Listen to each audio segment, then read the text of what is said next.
윤석열 대통령에 대한 구속 취소 인용 결정이 나왔습니다. 이에 따라 윤 대통령은 이르면 오늘 석방될 것으로 보입니다. 취재기자 전화로 연결돼 있습니다. 이호준 기자, 관련 소식 전해주시죠. 네, 서울중앙지법 형사합의 25부는 오늘 오후 윤 대통령에 대한 구속 취소 청구에 대해 인용 결정을 내렸습니다. 지난달 20일 구속 취소 신문이 열린 지 15일 만입니다.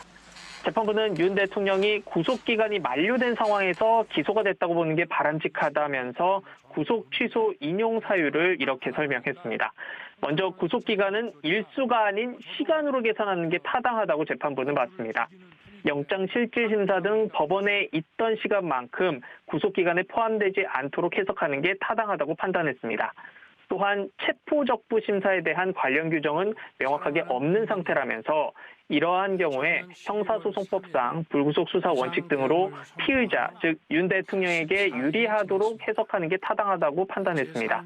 이는 윤 대통령 측 주장을 대폭 받아들인 것으로 보입니다. 윤 대통령 측은 지난달 20일 구속 취소 신문에서 구속기간은 지난 1월 25일 자정에 만료가 됐고 기소는 하루가 지난 1월 26일에 이루어졌다고 주장했습니다. 그래서 윤 대통령이 불법 구금 상태에 놓여있다고 주장했습니다. 반면 검찰은 구속기간을 시간이 아닌 날로 계산하는 것에는 이론의 여지가 없다면서 맞섰습니다.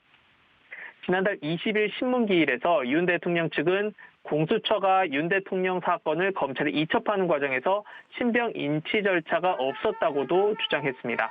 반면 검찰은 윤 대통령은 구치소에 있는 상태로 이감의 필요성이 없어 신병 인치 절차도 필요하지 않다고 반박했습니다.